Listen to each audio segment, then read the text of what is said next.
before we even start, I just want to say how fucking good it feels to be right in this entire situation.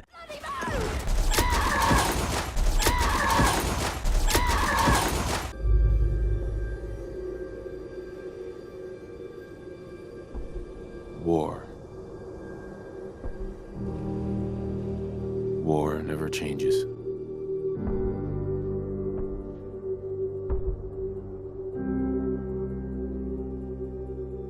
In the year 1945, my great-great-grandfather, serving in the army,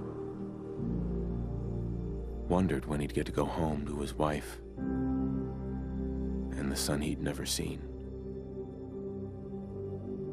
He got his wish when the U.S. ended World War II by dropping atomic bombs on Hiroshima and Nagasaki.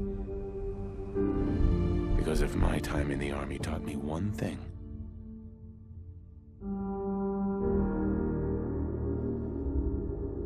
it's that war never changes.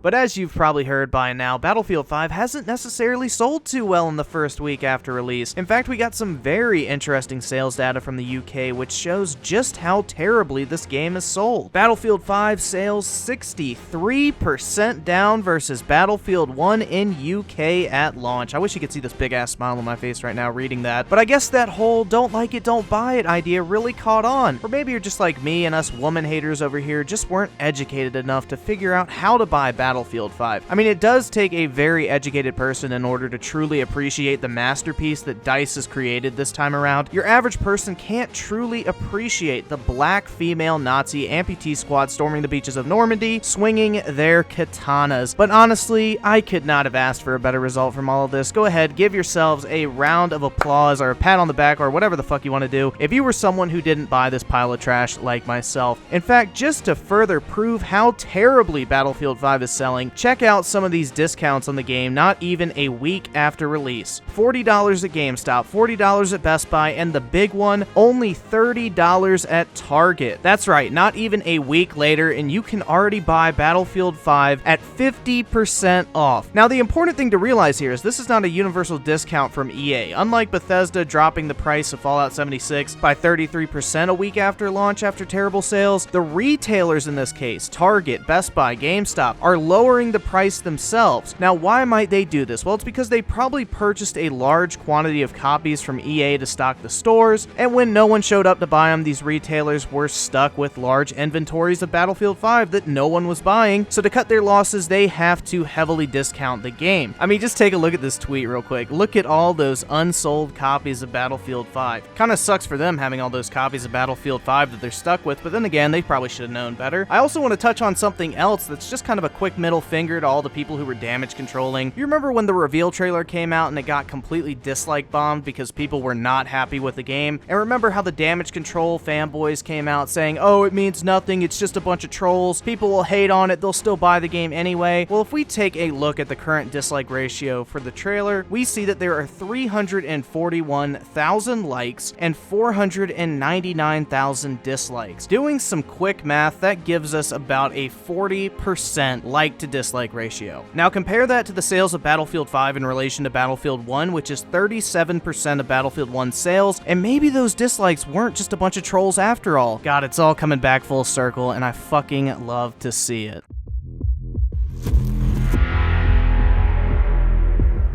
From the very beginning, Battlefield 5 has been a complete shitstorm, with EA shooting themselves in the foot in any given opportunity, and this game was doomed from the second it was announced. From the disappointing World War II setting in a year that everyone was really hoping for a modern Battlefield game, to the cringe-inducing reveal with Trevor Noah where they hyped up realism and accuracy, only to reveal a trailer with a bionic woman wielding a cricket bat, who just so happened to be in the British Army. Then comments started disappearing from that reveal trailer as more and more disappointed fans started to voice their disapproval. That's always the best way to handle criticism. Attempt to silence those who don't agree with you.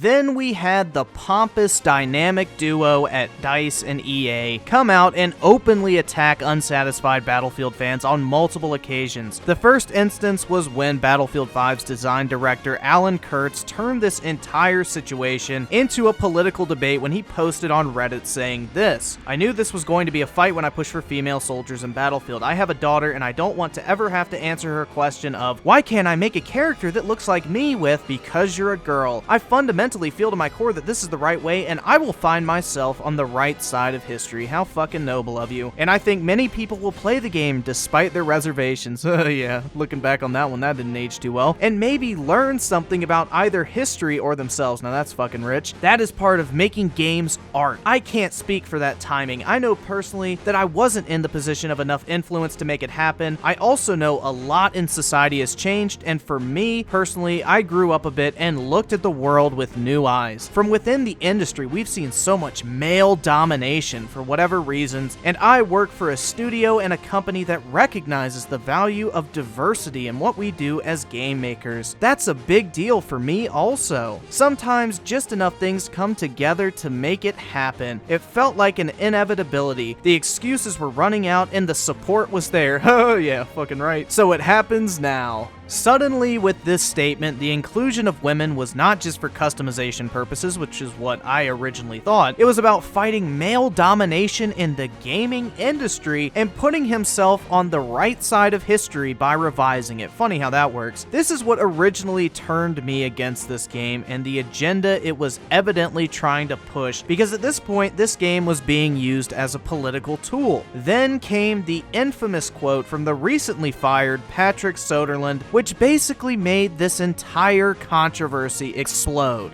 on the women in Battlefield. This is something that the development team pushed. Battlefield 5 is a lot about the unseen, the untold, the unplayed. Yeah, unplayed because nobody fucking bought it. The common perception is that there were no women in World War II. There were a ton of women who both fought in World War II and partook in the war. And we felt like in today's world, I have a 13-year-old daughter that when the trailer came out and she saw all the flack, she asked me, "Dad, why is this happening?" And she plays Fortnite, which makes her an expert on gaming, by the way, and says, "I can be a girl in Fortnite. Why are people so upset about this?" And she looked at me and she couldn't understand it. And I'm like, okay, as a parent, how the hell am I gonna respond to this? And I just said, you know what? You're right. This is not okay. These people who are uneducated, they don't understand that this is a plausible scenario. And listen, this is a game. And today, gaming is gender diverse like it hasn't been before. There are a lot of female people who want to play, and male players who want to play as a badass woman. And we don't take any flack. We stand up for the cause, because I think those people who don't understand it, well, you have two choices. Either accept it or don't buy the game. I'm fine with either or. It's just not okay. I don't know about you guys, but I really fucking love it when people hold their kids up as shields in order to deflect criticism, because they have nothing better to back their argument up with. Just something I kind of noticed there. But this one quote is easily what can be attributed the most to the complete failure of Battlefield 5, because in saying this, Patrick Soderlund issued a challenge to anyone who disagreed with him to not support this game whatsoever, and basically giving the middle finger to longtime fans of the series who weren't so happy with the changes or setting of this particular game. It's also the event that led to him having to resign from his role as Chief Design Officer at EA. Goodbye and good riddance.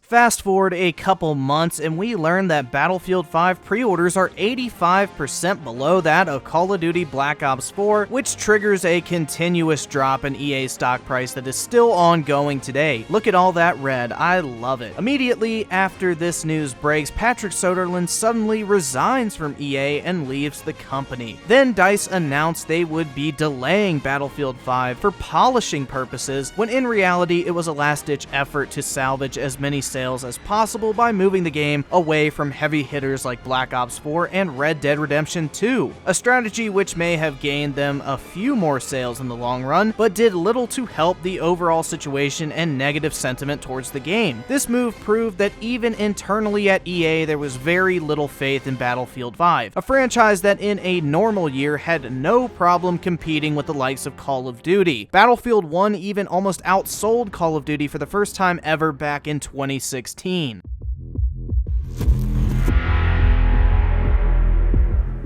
A few weeks later came the beta, and let's just say it did little to impress anyone. It was basically a reskin of Battlefield 1 that felt more like a Call of Duty game than ever before. Overall, there was nothing really that pulled people in, and the beta was regarded by most as nothing really that special. Overall, it was more of the same casual gameplay from Battlefield 1. Anybody who was thinking about buying the game was most likely not sold on it after playing the beta. From what I played, I genuinely got so bored I couldn't play more than 3 hours, which was about 3 games of Conquest, since they lasted for over 50 fucking minutes each. The beta did little to change anyone's mind, and in some cases may have done more harm than good. Shortly after the beta, we found out that a ton of features would not be there at launch. One of the biggest, newest features of Battlefield 5, the Battle Royale mode, well, it was delayed until March of next year. Yeah, a 4-month delay for one game mode that only has the normal 64 players in it. Also, small features like, for example, in-between match map voting would also be missing at launch. Basically, you would be buying Battlefield 5 on the promise of getting the content you were paying for up front later. It sounds like Battlefield 4 all over again in terms of missing key features on launch and taking months for them to be added. Also, remember all that free DLC for Battlefront 2 that was promised? Yeah, we got like 2 fucking maps in over a year, so I doubt Battlefield 5 is going to be any different in that regard.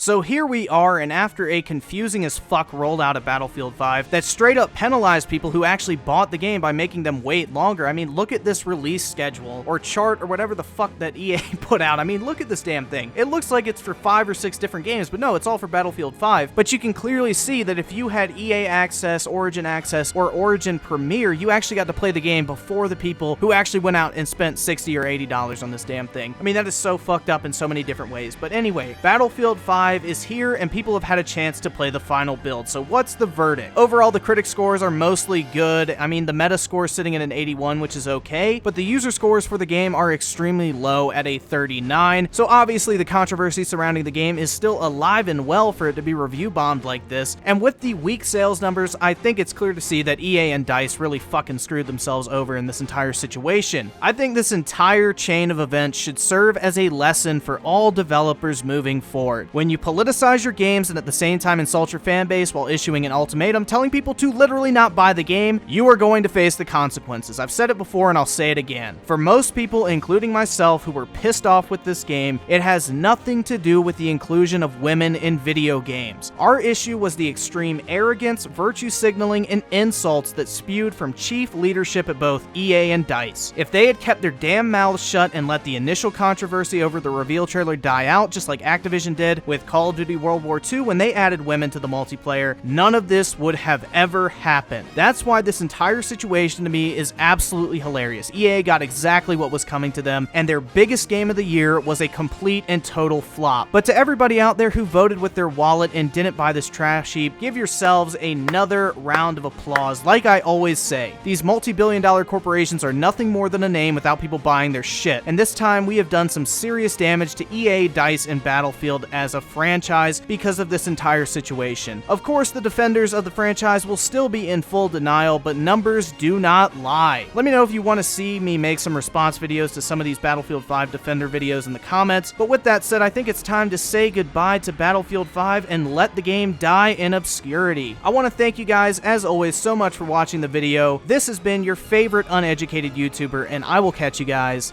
next time.